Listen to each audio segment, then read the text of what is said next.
การตายเหมือนย้ายบ้านท่านว่าไว้ให้เราคิดกายเหมือนบ้านของจิตผู้จะจากโลกนี้ไปมีอยู่2 หมู่บ้านที่เราท่านจะอาศัยคือหมู่บ้านใหญ่ๆสุขติทุกขติสภาพของหมู่บ้าน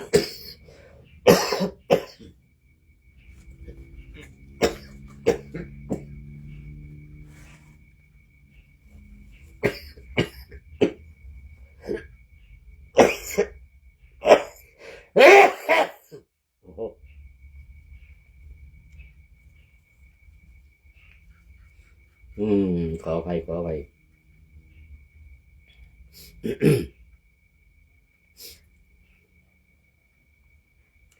สภาพของหมู่บ้านทั้งสองนั้นต่างกันที่1สุขสงบดี2ทุกข์ร้อนทั้งกายใจ ผู้ที่จะเข้าอยู่จะต้องดูเหตุนำไปคือดีกับชั่วไม่เหมือนกันเพราะบาปกับบุญนำไปคนละที่ไปที่ดีคือบุญหนุนชั่วคือบาปเจือจุนภพนี้และภพหน้าขอถวายความนอบน้อมแด่พระรัตนตรัยมีพระพุทธเจ้าเป็นต้นขอถวายความเคารพพระมหาเถระพระเถรานุเถระเจ้าคณะพระสังฆาธิการทั่วโลกมีพระเดชพระคุณพระธรรมเสนาบดีเจ้าคณะภาค7วัดพระธาตุดอยสุเทพเป็นต้นและขออำนวยพรแด่ท่านผู้ฟังท่านผู้ชมสาธุชนพุทธบริษัททั้งหลายวันนี้รายการพระไตรปิฎกลอยฟ้าก็ลอยมาจากวัดพระธาตุดอยสุเทพเข้าสู่สถานีวิทยุ5 แห่ง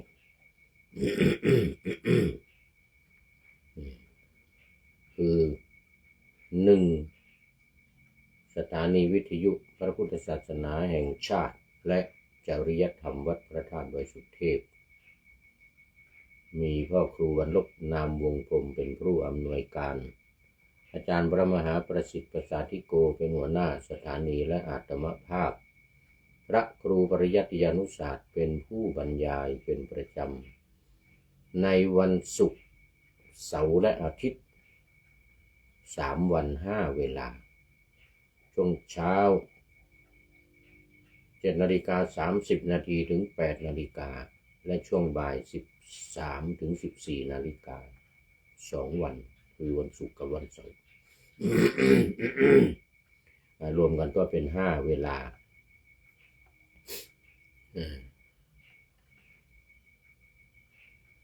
ตอนนี้ขอต้อนรับพระเดชพระคุณหลวงพ่อสุทธิสงึมรำจากจังหวัดบุรีรัมย์โอ้นี่เป็น FC ตัวจริงมาพร้อมด้วยหัวใจใสๆสีชมพูวันเกิดของผู้พูดขอบคุณพระเดชพระคุณหลวงพ่อมากที่อวยพรวันเกิดมาทุกวันแฮปปี้เบิร์ธเดย์มาทุกวันขอบคุณมากนะครับแล้วทีนี้ตามมาอีกท่านหนึ่งนี่ไก่ก็ไม่ทันหูเหมือนกันตอนนี้สุริโยไม่จับขอบฟ้าปานาธรรมะยังไม่เสร็จ คุณโยมทิพวรรณสินธุวงศ์นี่ก็ FC ตัวจริงเหมือนกัน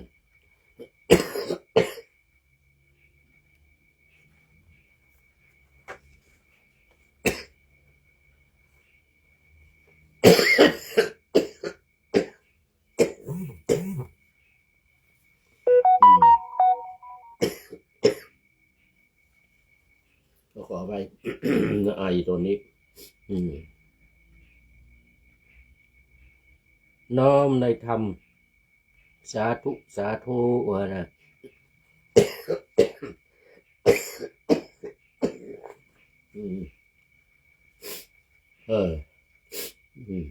เป็นหวัดยังไม่หายดีมา6-7 เดือนแล้ว6 เดือนกว่าเลยนี่เข้าเดือนที่7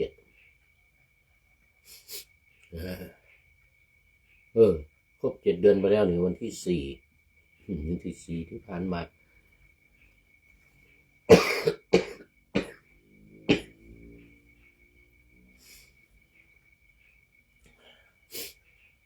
มาถึงวันเมื่อวาน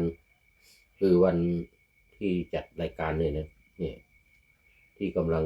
พูดอยู่นี่เป็นวันที่4ตอนกลางคืนทำไว้ล่วงหน้า1 วันเพราะว่าตอนเดียวนี้ รายการทุกรายการที่ออกอากาศทางสถานีวัดพระธาตุดอยสุเทพนี้จะต้องเป็นMP3 เท่านั้นเพราะนั้นจึงจะต้องทำไว้ล่วงหน้าเพื่อให้ทางท่านพระครูสมุวิสุวัตรวัดฝ่ายหินเป็นผู้ทำเป็น MP3 ถ้าเป็นเฟซนี่เบิดไม่ได้แล้วว่างั้นนะท่านหัวหน้าสถานีบอกมานั่นอาจารย์ประสิทธิ์บอกว่าถ้าเปิดเฟซเนี่ยมันดับว่างั้นนะเปิดไปดับไปปุ๊บต้องมาเปิดใหม่อีกคือมันก็เลยเวลาไปอีกว่างั้นนะ ก็เลยต้องขอให้ทำเป็น MP3 ปกติจะทำเฉพาะตอนกลางคืน เฉพาะพระไตรปิฎกลอยฟ้านี่ MP3 เนื่องจากว่ามันเปิดตอนกลางคืนเปิดแล้วก็มันปิดถ้า Facebook เนี่ยเปิดแล้วมันไม่ได้หยุดแล้วมันก็รายการอื่นต่อไปเรื่อยๆตลอดคืนเพราะว่าหัวหน้าสถานีก่อน5 ทุ่มเนี่ยเราตั้งไว้แล้วก็ไปนอนแล้วตั้งแต่4 ทุ่มกว่าเนี่ยนะเพราะว่าต้องตื่นตั้งแต่ตอนเช้า3:30ก็ตื่นแล้ว3:30ไม่เกิน4:00ต้องตื่นดำเนินการเปิดสถานีวิทยุอีก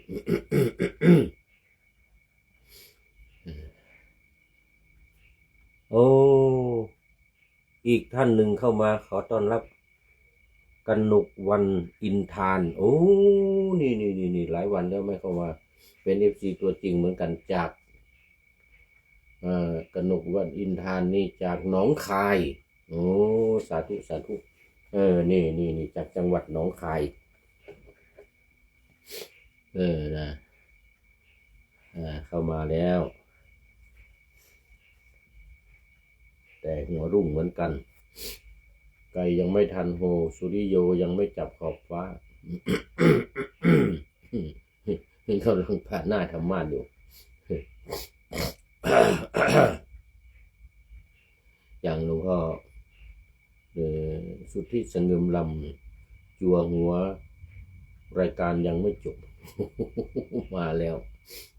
โอ้ดีใจนึกว่าจะพูดให้ผีฟังนี่ไม่ใช่แล้วนะแต่วันนี้จะต้องทำอีกเดี๋ยวกันคืนนี้วันพรุ่งนี้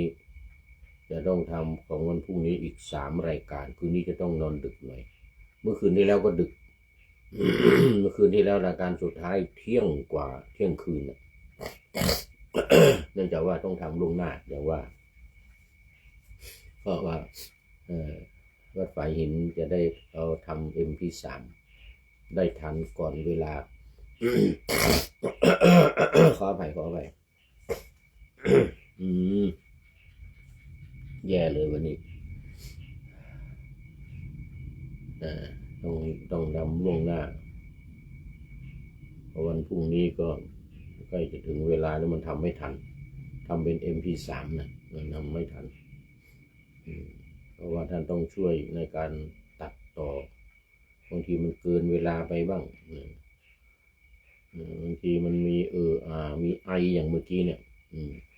ถ้าไปฟังทางวิทยุยังไม่มีท่านพระครูจะตัดออกหมดเลยอันนั้นเวลาบันทึกนี่ก็ต้องทำให้เกินเวลาหน่อยเกินเวลาสัก5 นาที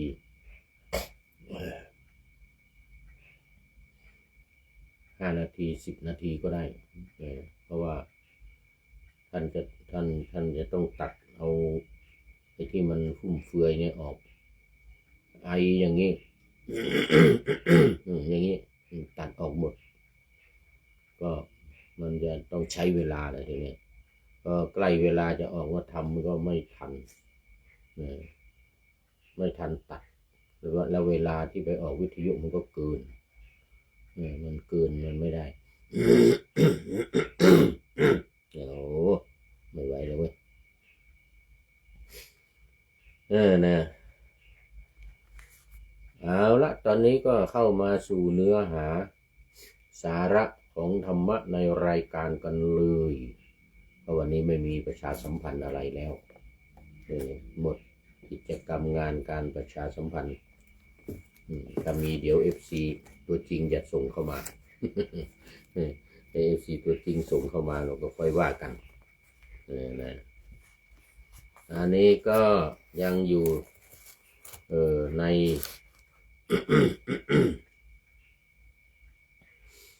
มหาขันธกะวรรณนาอัตถกถาพระวินัยเล่ม3ตติยะสมันตปาสาธิกาสามมนเล่ม3ตอนนี้มาถึงหน้าที่59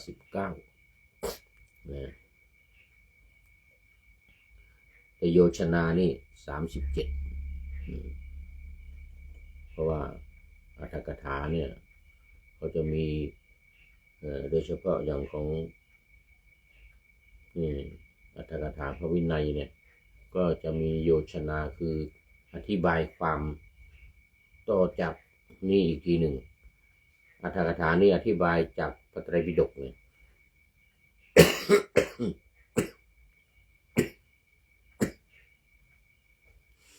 อธิบายพระไตรปิฎกยกมาก็มาอธิบายเป็นศัพท์บ้างเป็นประโยคบ้างเป็นเนื้อความบางทีเป็นเรื่องก็มีแต่ว่าในเนี่ยศัพท์แต่ละศัพท์หรือข้อความเนี่ยเอาจากพระไตรปิฎกมา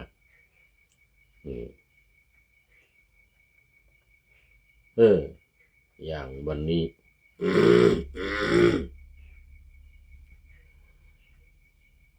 บทว่าอุกกลาโปมีความว่าใช่ไหมภาษาบาลีอุกกลาโปเกลื่อนกล่นด้วยอยากเยื่อบางอย่างแต่ถ้าไม่มีอยากเยื่ออื่นมีแต่น้ำหยดประเทศนั้นควรเช็ดแม้ด้วยมือคนคือเอามือเช็ดเอาก็ได้แต่มันถ้ามีแต่หยดน้ำมันนะ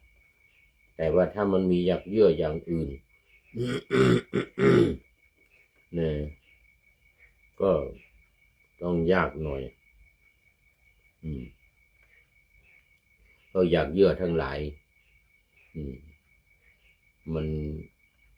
กองเกลื่อนกลุ่นไปหมดเพราะนั้นอุกกลาโปเนี่ยปกติกลาปะเนี่ยมันแปลว่าฟ่อนหรือกองอะไร ฟ่อนฟืนฟ่อนไม้อะไรต่างๆนี่กลาปะเนี่ยแปลว่าท่อนก็ได้แปลว่าเศษไม้เศษเหล็กอะไรต่างๆที่มันกองกันอยู่เนี่ยก็เรียกกลาปะหรือบางทีทับศัพท์เป็นกลาบอย่างนี้ ออกเสียงเป็นกลาบนะ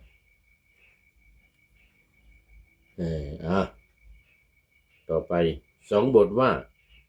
สักขุนังกัตตวามีความว่าซึ่งซ้อนจีวร2 ผืนเข้าด้วยกันถวายสังฆาติทั้ง2 ผืนที่ซ้อนแล้วนั้นจริงอยู่จีวรทั้งหมดเรียกว่าสังฆาติเพราะซ้อนกันไว้คำว่าสังฆาติเนี่ยแปลว่าซ้อนกันซ้อนกัน2 ผืน 3 ผืน 4 ผืน 5 ผืนเรียกว่าสังฆาติหมดนี่อย่างนี้ผืนนี้เขาเรียกว่าสังฆาติจริงมันก็เป็นผ้าจีวรนี่แหละแต่เราพับแล้วก็มาซ้อนไว้ที่บนไหล่นี่อย่างนี้เรียกว่าสังฆาติ สักขุนังแปลว่ามัน2 เท่าทำให้มันเป็น2 ผืนทำให้มันเป็นผืนเดียวจีวร2 ผืนทำให้มันเป็นผืนเดียวหรือ3 ผืนหรือ4 ผืนเอามากองเป็นผืนเดียวอย่างนี้เขาเรียกว่ากลาบกลาปะภาษาบาลีว่าสักขุนังเพราะฉะนั้นก็จะหมายถึงผ้าสังฆาติหรือผ้าจีวร2 ผืน 3 ผืนมาซ้อนกันเรียกว่าสังฆาติเพราะอะไรเพราะว่ามันซ้อนกันไว้เพราะเหตุนั้นพระผู้มีพระภาคเจ้าจึงตรัสว่าพึงถวายสังฆาติทั้งหลายสังฆาติที่ต้องว่าทั้งหลายเพราะมันมีหลายผืนซ้อนกันอยู่ ในข้อว่านาติทูเลคันตพังนาคจาสเนมีวินิจฉัยว่าถ้าด้วยย่างเท้าเพียง9 เดียวหรือ2 ก้าวจะไปถึงอุปชาซึ่งเหลียวมามองด้วยระยะเพียงเท่านี้พึงทราบว่าเป็นผู้เดินไม่ห่างนักไม่ชิดนักคือในวินัยมันจะมีบัญญัติไว้ว่าการเดินตามพระอุปชาหรือพระเถระผู้ใหญ่อื่นๆก็ได้ที่เป็นอาจารย์ที่มาจากทิศทิศาต่างๆที่มีชื่อเสียงเป็นระดับครูบาอาจารย์เป็นระดับพระอุปชานี่นะ เวลาไปเดินด้วยยกเว้นว่าต้องยื่นแขนให้จูงอย่างนี้นะก็อยู่ใกล้กันหน่อย แต่ถ้าเดินธรรมดาก็ต้องอยู่ห่างหน่อยไม่ชิดเกินไป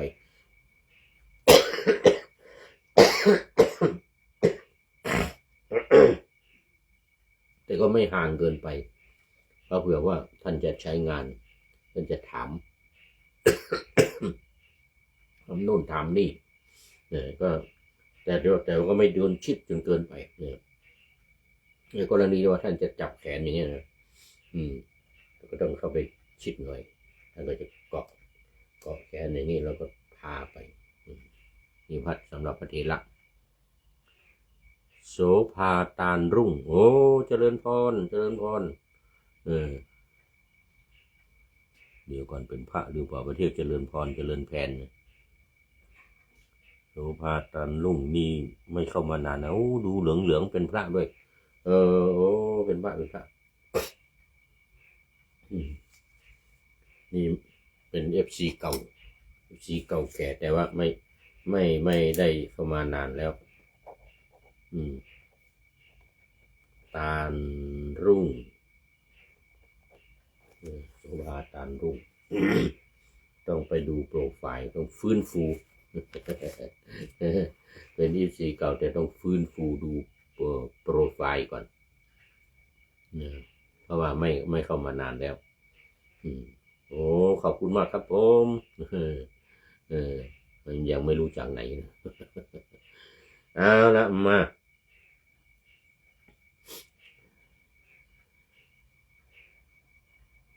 ไม่ใกล้กันเกินไปไม่ห่างเกินไปนี่การเดินตามผู้ใหญ่อุปชาครูบาอาจารย์ข้อว่าปัตตปริยาปันนัง ฏิฆะเหตัพพังพึงทราบว่าถ้าอุปัชฌาย์ได้ข้าวต้มหรือข้าวสวยในที่ภิกษาจารแล้วเวลาไปเดินบิณฑบาตเกิดมีคนใส่ข้าวต้มหรือข้าวสวยบางทีเป็นข้าวยาคูเป็นข้าวต้มร้อนๆอย่างนี้นะ บาตรร้อนหรือหนักพึงถวายบาตรของตนแก่ท่านรับบาตรนั้นมาบาตรของตัวเองจะต้องเบานะไม่ใช่ว่าของตัวเองก็หนักแล้วไปเปลี่ยนให้ท่านอย่างนี้ไม่ได้นะของเราถาดบาตรเบาๆแล้วเอาเปลี่ยนให้ท่านถือเพราะว่าเดี๋ยวคนอื่นจะใส่อีกก็รับของท่านมาที่มันหนักที่มันร้อนเอามาเก็บรักษาเอาดูแลให้ท่านข้อว่าณอุปัชฌายัสสะพนะมานัสสะอันตรันตรากถาโอปาเตตภามีความว่าเมื่ออุปัชฌาย์กำลังนั่งพูดอยู่ในละแวกบ้านหรือในที่อื่นเมื่อคำของท่านยังไม่จบไม่ควรพูดสอดเรื่องอื่นเดี๋ยวนี่เป็นมารยาทที่ดีมากบางทีท่านกำลังสอนคนหรือท่านกำลังสนทนาอะไรกันเราเป็นผู้น้อยจะไปเที่ยวพูดแทรกไม่ว่าจะเป็นในละแวกบ้านหรือว่าตามถนนหนทางหรือในกุฏิก็ตามคำของท่านมันยังไม่จบกำลังคุยกันอยู่หรือว่ากำลังพูดอยู่ก็ไม่ควรพูดแทรกเรื่องอื่นขึ้นปิดไว้ก่อนมันจะมีความจำเป็นมีความสำคัญยังไงก็อุบไว้ก่อนต้องให้ท่านพูดจบคู่สนทนาไม่ต่อแล้วอย่างนี้นะก็จึงค่อยว่ากันถามขึ้นก็แลตั้งแต่นี้ไปในที่ใดๆท่านทำการห้ามไว้ด้วยณอักษรที่แปลว่าไม่หรืออย่าในที่นั้นๆทุกแห่งพึงทราบว่า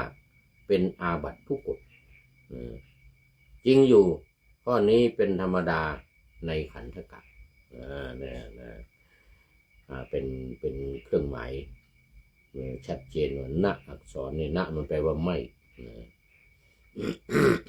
ถ้ามีก็พึงทราบว่านั่นเป็นการห้ามละเป็นการห้ามข้อว่าอาปติสมันตาพนะมาโนมีความว่าเมื่ออุปัชฌาย์กล่าววาจาใกล้ต่ออาบัติอาปติสามันตาเนี่ยนะใกล้ต่ออาบัติด้วยอำนาจปัทถโสธรรมสิกขาบทและทุตถุลสิกขาบทเป็นต้นคือต้องคอยดูว่าเวลาอุปัชฌาย์พูดอะไรมันจะผิดวินัยมันจะเป็นอาบัติเช่นอย่างพูดกับผู้หญิงเป็นการกระซิกกระซีหัวเราะกิ๊กก๊อกอะไรกันอย่างนี้นะมันก็จะกลายเป็นผิดวินัยสังฆาทิเศษอย่างนี้เป็นต้นนะต้องคอยดูแล้วก็คอยเตือนท่าน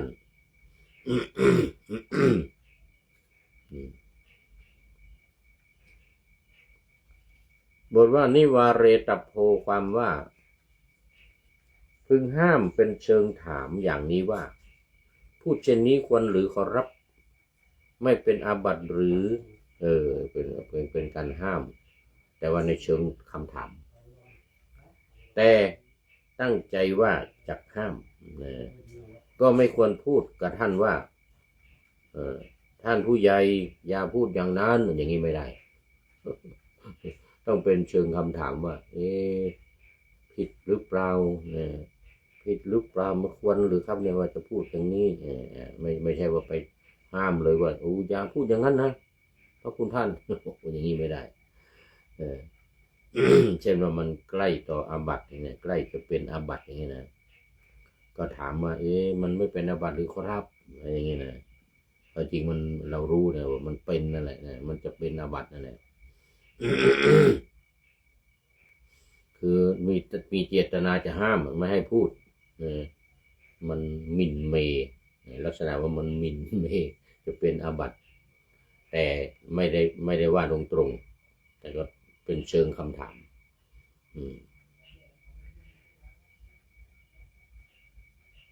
ข้อว่าปัทมตรังอาคันตวามีความว่า ถ้าบ้านอยู่ใกล้หรือในวิหารที่มีภิกษุไข่หมายถึงในวัดนะวิหารคนนี้หมายถึงวัดนะพึงกลับจากบ้านเสียก่อนถ้าบ้านอยู่ไกลไม่มีใครมากับอุปชาควรออกจากบ้านพร้อมกับท่านนั่นแลแล้วเอาจีวรห่อบาตรสะพายรีบ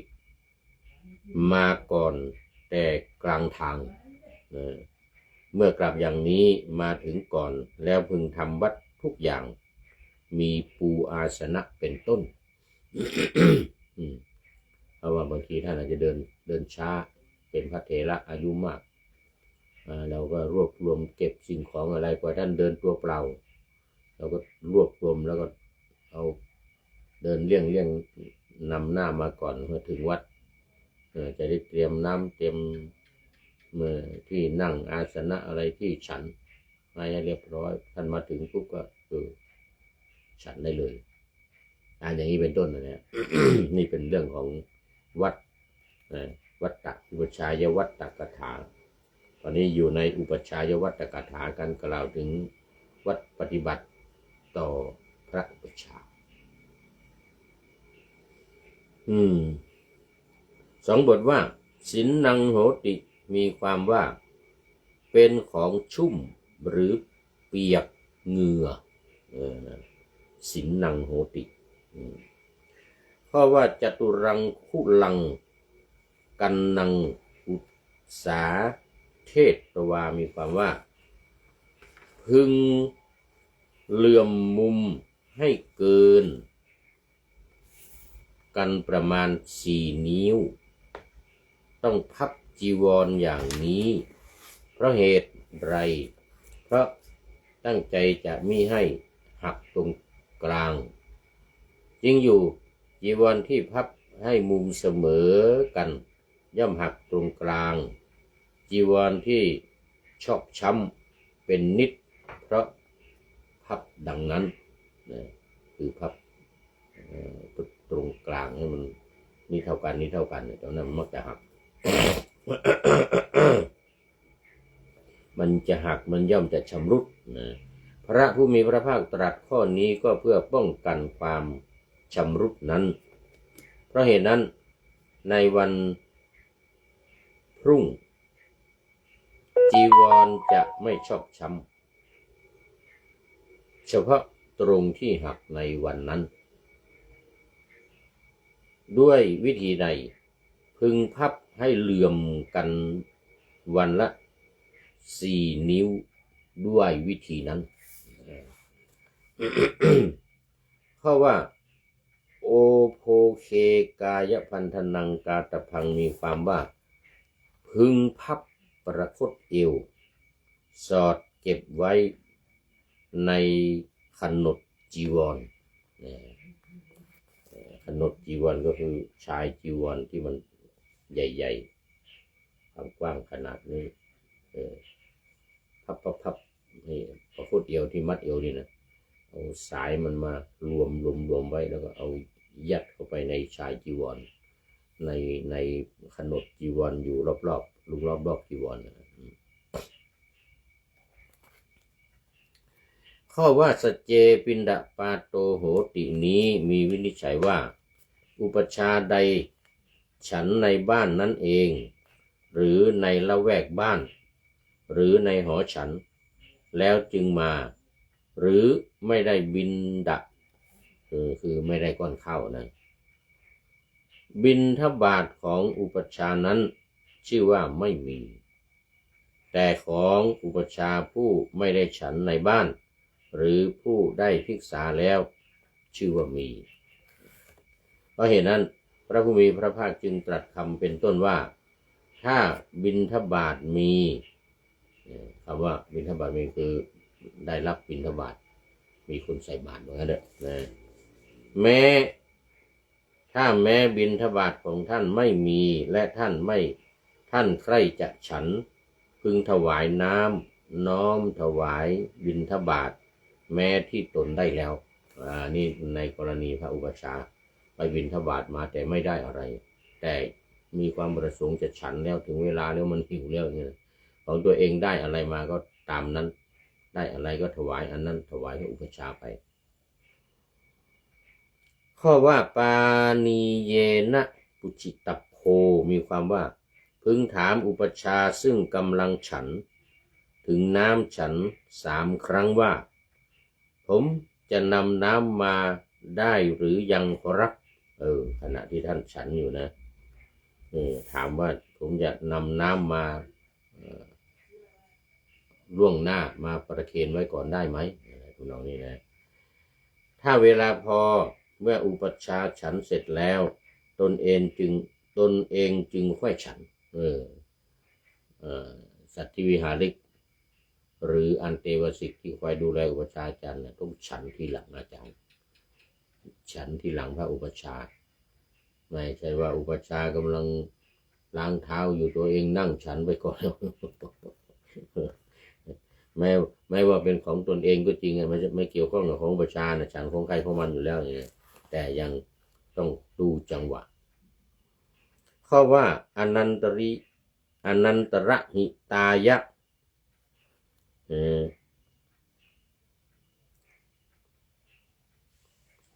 มีความว่าไม่ควรวางบาตรบนพื้นซึ่งเจือด้วยฝุ่นและกรวดถ้าพื้นมันไม่สะอาดมีฝุ่นมี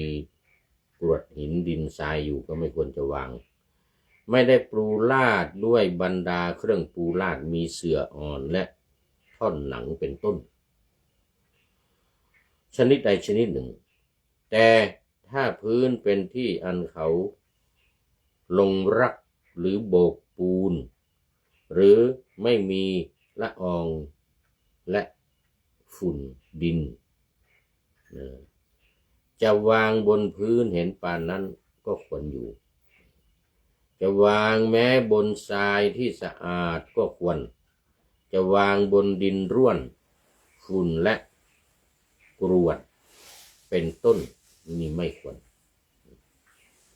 แม้พึงวางใบไม้หรือเชิงบาตรบนสิ่งเหล่านั้นแล้วเก็บบาตรบนใบไม้หรือเชิงบาตรนั้นเถิดอันนี้พอสมควรการเก็บบาตร คำว่าเอาชายไว้ข้างนอกเอาขนดไว้ข้างในนี้พระผู้มีพระภาคตรัสว่าตัดไว้เพื่อให้สอดมือไปได้ไปใต้ราวจีวรเป็นต้นแล้วค่อยๆพาดด้วยมือซึ่งอยู่ตรงหน้าก็เมื่อจับ2 ชายเอาขนดพาดขึ้นไปบนราวจีวรเป็นต้นขนดย่อมกระทบฝาเพราะเหตุนั้นจึงไม่ควรทำอย่างนั้นก็หมายถึงผ้าจีวรที่ม้วนแล้วก็ทำเป็นขนดเนี่ยไม่ควรโยนไม่ควรเอาพุ่งเข้าไปในผนังหรือเสานะข้อว่าจุนนังสันเนตพังมีความว่าจุนสำหรับอาบน้ำพึงให้ชุ่มด้วยน้ำแล้วปั้นแท่งไว้จุนนี่คือผงของไม้จันทร์นะที่มันมีกลิ่นหอมเวลาเตรียมน้ำอย่าไปใส่น้ำฉันน้ำดื่มนะหมายถึงน้ำที่จะอาบก็ใส่จุนสีแดงจุนที่ทำจากไม้แก่นจันทร์เนี่ยนิดหน่อยเพราะมันมีกลิ่นหอมแต่เวลาใส่มากไม่ได้แต่มันแดงเถือกเต็มหลังหมด ต้องไว้พอมีกลิ่นให้พอมีกลิ่นข้อว่าเอกมันตังนิขิ ปิตับพังมีความว่าจีวรพึงวางเฉพาะในที่ซึ่งไม่มีควันไฟแห่งหนึ่งกิจทั้งปวงมีให้ทานไฟดินและน้ำร้อนเป็นต้นชื่อว่าบริกรรมในเรือนไฟคำว่าบริกรรมนี่คือการทำบ่อยๆในเรือนไฟ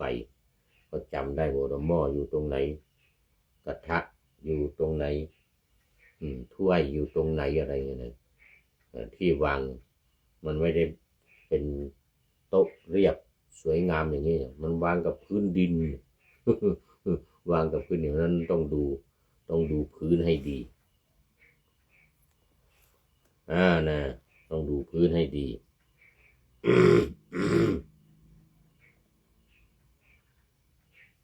ข้อว่าอุทเกปิปริกัมมังได้แก่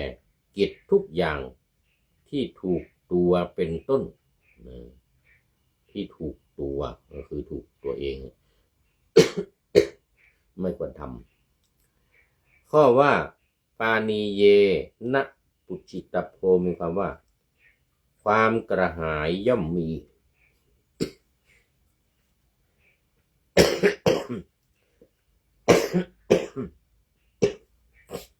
ขอไปวันนี้เพราะความร้อนอบอ้าวในเรือนไฟเพราะฉะนั้นจึงควรถามท่านถึงน้ำฉันเป็นระยะเพราะว่าสัจเจอุตสหติมีความว่าถ้าสัตถิวิหาริกยังสามารถคือเป็นผู้ไม่ถูกความเจ็บไข้บางอย่างครอบงำจริงอยู่สัตถิวิหาริกผู้ไม่เจ็บไข้แม้มีพรรษา60ก็ควรทำอุปชายวัตรทุกอย่างต่อท่านพระอุปชาเมื่อไม่ทำด้วยไม่เอื้อเฟื้อต่อทุกกฎเพราะวัตเพศและเมื่อสัตถิวิหาริกผู้เป็นไข้ไปทำที่ตรงห้ามที่ทรงห้ามในบททั้งหลายมีอักษรว่าไม่หรือนะกำกับอยู่ก็เป็นทุกกฎเหมือนกันเป็นอาบัติทุกกฎบทว่าอปริคังสันเตนะมีความว่าอย่าลากไปบนพื้นเลยต้องยกให้บนพื้นบทว่ากวาตปิดถังมีความว่าอย่าให้กระทบกระทั่งบานประตูและกรอบประตูไม่ว่าจะเป็นบาทหรือเป็นผ้าหรือเป็นสิ่งของอะไรอย่าไปกระทบกระทั่งบานประตูหรือกรอบของประตูนั้นบทว่าสันตานกังได้แก่รังตั๊กแตนในใยแมลงมุมเป็นต้นอย่างใดอย่างหนึ่ง มันมีตั๊กแตนติดอยู่กับใยแมงมุมมันต้องทำรังมันก็ต้องทำรังอย่างใดอย่างหนึ่งบทว่าอุนโลกาปฐมังโอหาเรตับพังพึงทราบว่ามีความว่าพึงกวาดแต่เพดานลงมาก่อนคือลงมือกวาดเพดานเป็นต้นลงมาอันนี้สมมติว่าในโบสถ์การเตรียมบุพกิจบุพกรต่างๆต้องค่อยๆบรรจงทำเวลากวาดเนี่ยต้องกวาดแต่ข้างบนลงมาไม่ใช่กวาดข้างล่างก่อนแล้วกวาดข้างบนทีหลังแล้วก็ตกใส่ข้างล่างอีกตกใส่ที่กวาดแล้วอีกต้องกวาดใหม่อีกอย่างเงี้ยนะบทว่าอาโลกสันธิกันนะภาคาได้แก่ส่วนหน้าต่างประตูและส่วนมุมห้องอธิบายว่าพึงเช็ดบานหน้าต่างและบานประตูทั้งข้างละในทั้งข้างนอกและ4 มุมอย่างในห้องนี่มุมนี้มุมนี้มุมนี้มุมนี้ทั้ง4 มุมในข้อว่ายถาปัญญตังปัญญาเปตับพังมีความว่า เครื่องลาดพื้นเดิมเขาปูลาดไว้อย่างใดพึงปูลาดไว้เหมือนอย่างนั้นจริงอยู่เพื่อประโยชน์นี้แลจึงทรงบัญญัติวัดข้อแรกไว้ว่าพึงสังเกตที่ปูเดิมไว้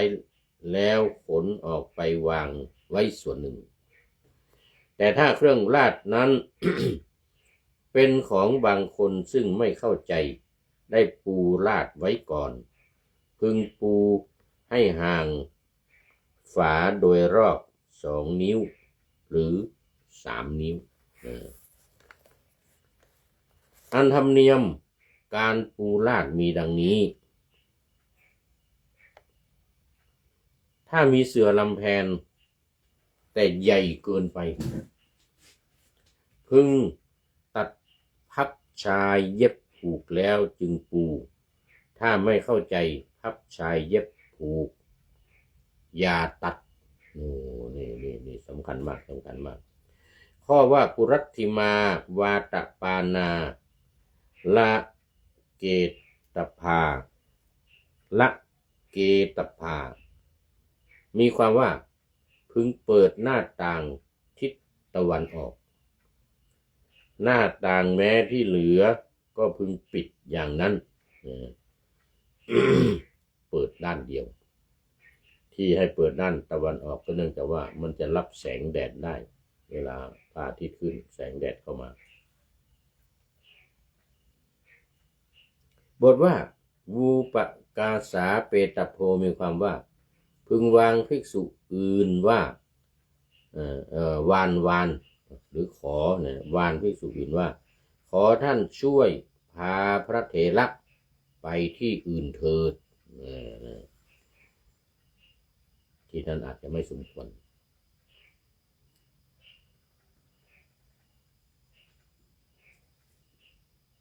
บทว่าวิเจตพังมีความว่าตนเองพึงพูดให้ท่านสละเสีย เช่นอย่างเรื่องเงินก่อนที่จะแสดงอาบัติเนี่ยก็เตือนท่านว่าขอให้สละเสียก่อนถ้าไม่อย่างนั้นจะปรงอาบัติไม่ตกปรงอาบัติยังไงก็ไม่ตกโดยเฉพาะนิสกีปาจิตตีเนี่ยนิสกีปาจิตตีมีการรับผ้าเป็นต้นหรือเงินรับเงินและทองเนี่ยรับเงินและทองมันเป็นนิสกีปาจิตตีต้องสละเสียก่อน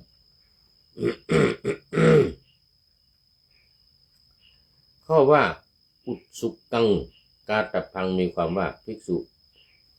นั้นอันสัตถิวิหาริกพึงเข้าไปหาสงฆ์ขอร้องเพื่อให้ปริวาสถ้าสัตถิวิหาริกเป็นผู้สามารถด้วยตนเองพึงให้บริวารด้วยตนเอง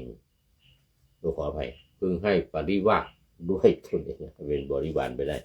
ให้บริวารด้วยตนเองถ้าไม่สามารถพึงวานภิกษุอื่นให้ช่วย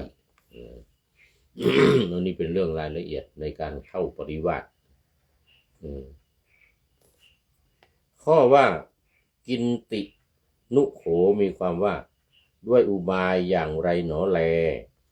มีนัยยะเหมือนกันทุกแห่งเหมือนกันทุกแห่งข้อว่าละหุกายวาปริยามยะปรินามยะมีความว่าสงฆ์อย่าพึงทำอุเขปนิยกรรมเลยพึงทำตัชนียกรรมหรือนิยสกรรมแทนจริงอยู่สัตถิวิหาริกนั้นได้ทราบว่าสงฆ์ปรารถนาจะทำอุเขปนิยกรรมแก่อุปัชฌาย์ของเราพึงเข้าไปหาทีละรูปอ้อนวอนว่าขออย่าทำกรรมแก่อุปัชฌาย์ของกระผมเลยถ้าอุปัชฌาย์จะถูกลงอุเขปนิยกรรมอุเขปบทนะถ้าภิกษุทั้งหลายจะทำตัชนียกรรมหรือนิยสกกรรมให้ได้ พึงอ้อนวอนเธอทั้งหลายว่าโปรดอย่าทำเลยโปรดอย่าทำเลยถ้าภิกษุทั้งหลายจะทำจริงๆที่นั้นพึงอ้อนวอนอุปัชฌายะว่าขอจงกลับประพฤติชอบเถิดขอรับก็เป็นการเตือนอุปัชฌาย์ที่ผิดอาบัติแล้วภิกษุทั้งหลายจะปรับอาบัติก็ไปอ้อนวอนท่านว่าขอให้แก้แล้วก็ทำให้ถูกข้อว่าน่าจะอัดฉินเนเถวะปกมิตพังมีความว่าถ้าน้ำย้อมแม้เพียงเล็กน้อยยังหยดอยู่อย่าพึงหลีกไปเสียคือผ้าที่เอาตากไว้ที่ยังบังไว้ไม่ว่าจะเป็นผ้าอะไรแต่ซักมาใหม่ๆถ้าว่ามันยังมีน้ำหยดอยู่เนี่ยนะก็ต้องคอยดูให้มันหายก่อนให้น้ำหยดมันหายถ้ามันเปื้อนมันอะไรก็หาผ้ามาเช็ดด้วย ถ้าภิกษุทั้งหลายจะทำจริงๆที่นั้นพึงอ้อนวอนอุปัชฌาย์ว่าขอจงกลับประพฤติชอบเถิดขอรับคันอ้อนวอนให้ท่านกลับประพฤติชอบได้อย่างนั้นแล้ว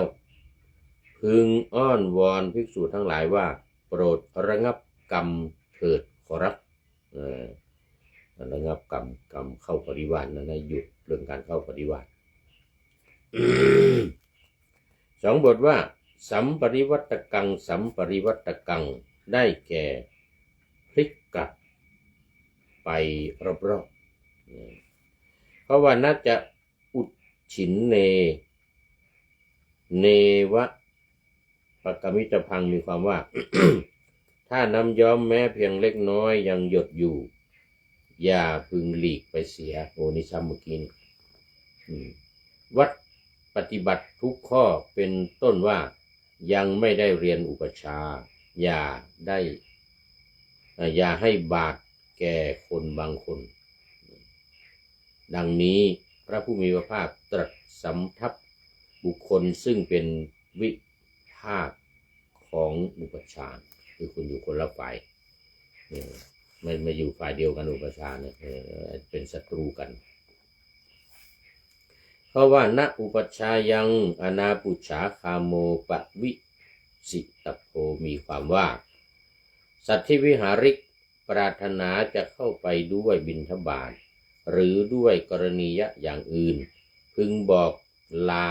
ก่อนจึงเข้าไปอันนี้สำคัญมากมันยากถ้าอุปัชฌาย์ประสงค์จะลุกขึ้นแต่เช้าไปภิกษาหารภิกษาจารว่าไปในระยะทางไกลพึงสั่งว่าพวกภิกษุหนุ่มจงเข้าไปบิณฑบาตเถิดแล้วจึงไปเมื่ออุปัชฌาย์ไม่ได้สั่งไว้ไปเสียสัตถิวิหาริกไปถึงบริเวณไม่เห็นอุปัชฌาย์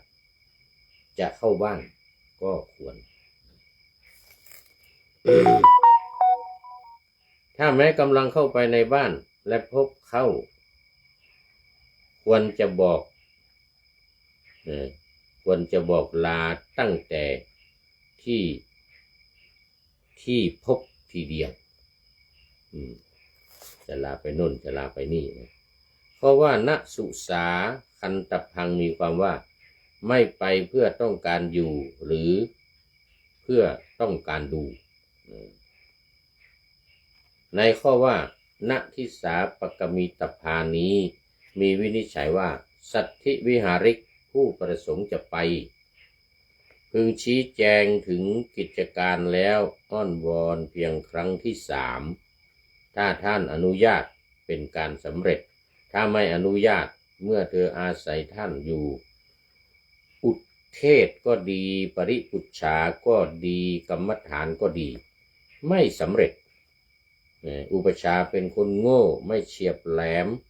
ไม่ยอมให้ไปเช่นนั้นเพราะมุ่งหมายจะให้อยู่ในสำนักของตนถ่ายเดียวเมื่ออุปัชฌาย์เช่นนี้แม้ห้ามจะขืนไปก็ควร เวลาไปบิณฑบาตบางทีมีลูกศิษย์หลายคนไปน้อยหรือว่า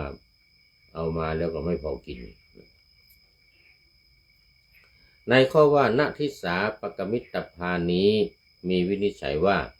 สัตว์ที่วิหาริกผู้ประสงค์จะไปพึงชี้แจงกิจกรรมกิจการต่างๆแล้วอ้อนวอนเพียงครั้งที่สามอุปชาเช่นนี้แม้ห้ามก็ควรเพราะว่าวุฒานัสสะอาคเมตับพังมีความว่าพึงรอจนหายจากความเจ็บไข้ไม่ควรไปค้างที่ไหนเสียถ้ามีภิกษุอื่นเป็นผู้พยาบาลพึงหายามามอบไว้ในมือของเธอแล้วเรียนท่านว่าภิกษุนี้พยาบาลภิกษุนี้จักพยาบาลขอรับแล้วจึงไปได้นี่เรื่องของอุปชายวัด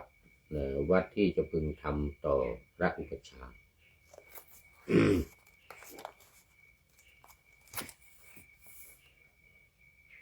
จบพอดีจบพอดีเวลาก็หมดพอดีเอาไว้แค่นี้ก่อนต่อไปจะเป็นเรื่องสัตถิวิหาริกวัตตกถาสำหรับวันนี้หมดเวลาครูท่านโสภาตาลรุ่งเป็นท่านสุดท้ายเข้ามาในรายการวันนี้ถือว่าเข้าสู่เส้นชัยของรายการตอนนี้ก็มีคุณกนกวรรณอินทานน้องทิพวรรณสินทุวงศ์เป็นต้นนะโมทนาเป็นอย่างยิ่งแล้วตอนนี้เรามาดูข้อคิดท้ายรายการวันนี้ยาวหน่อย เป็นข้อคิดจากท่านนายพลนเรศจิตรักอดีตอสจ.อนุศาสนาจารย์ที่ค่ายกาวิระที่จังหวัดเชียงใหม่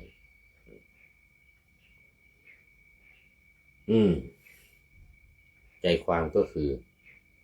การตายเหมือนย้ายบ้านท่านว่าไว้ให้เราคิดกายเหมือนบ้านของจิตผู้จะจากโลกนี้ไปผู้จะจากโลกนี้ไปคือในเรื่องของพูดถึงเรื่องของความตายคนตายก็จิตจะต้องออกจากร่างแล้วก็ไปปฏิสนธิใหม่ที่อื่นในคันของคนอื่นหรือขึ้นไปเป็นเทวดาหรือลงไปอยู่ในนรกอันนี้ก็เป็นหนทางที่จะพึงไปเพราะฉะนั้นร่างกายเนี่ยก็เหมือนกับบ้านจิตเป็นเจ้าของบ้านจิตเป็นเจ้าของบ้าน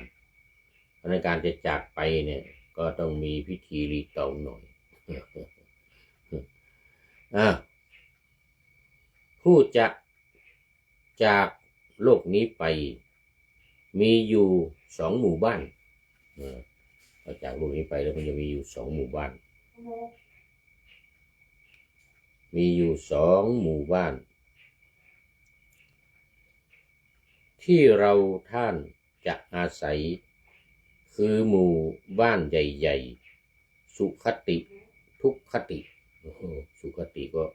ควรไปทุกขติก็ไม่ควรไปในหมู่บ้านใหญ่ๆจะมี2อย่างนั้นบ้านที่ไปแล้วสบายบ้านที่ไปแล้วก็เป็นทุกข์ลำบาก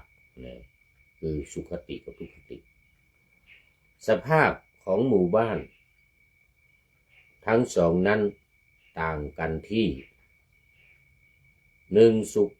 สงบดี2ทุกข์ร้อนทั้งกายใจบ้านที่เราจะไปเราตายจากโลกนี้แล้วไปตรงนั้นมันจะดีหรือไม่ดีผู้ที่จะเข้าอยู่จะต้องดูเหตุนำไปคือดีกับชั่วไม่เหมือนกันเพราะบาปกับบุญนำไปคนละที่ไปที่ดีคือบุญหนุน ชั่วคือบาปเจือจุนภพนี้และภพหน้าโอ้นี่เป็นข้อคิดจากท่านนายพลนเรศจิตลักษณ์เขาโมทนากับท่านนายพลไว้ณที่นี้เป็นอย่างยิ่ง แล้วก็คุณท่านโสภาตาลลุ่งเป็นท่านสุดท้ายขอบคุณมากขอนำพระไตรปิฎกลอยฟ้าไปจากผู้ฟังทั้งหลายในโลกล่าวันต่อไปจะได้จรย้อนกลับมาสู่สถานีใหม่ให้ท่านฟังอย่าลืมเปิดวิทยุหรือเครื่องรับโทรศัพท์โมบายคอมพิวเตอร์ผัง YouTube เฟซเพจไลน์ให้ดังๆเพื่อชมฟังรายการวันต่อไปขอทุกท่านมีความสุขทุกคืนวันนำธรรมะประกอบการงานทั้งหลายเช่นขยันทำงานทางวาจากายใจขวนขวายกิจการงานนาบำเพ็ญสาธารณประโยชน์เว้นสิ่งที่มีโทษโหดเยี่ยงสาประกอบแต่กรรมดีมีราคาแสวงหาเงินทองครองใจคนเสียสละพลทรัพย์นับมากน้อยไม่ให้ล้านก็ให้ร้อยไม่ด้อยผลเอื้อคนรวยช่วยคนยากฝากคนจนให้ทุกคนเท่ากันมากตรฐานเดียวขอเจริญพร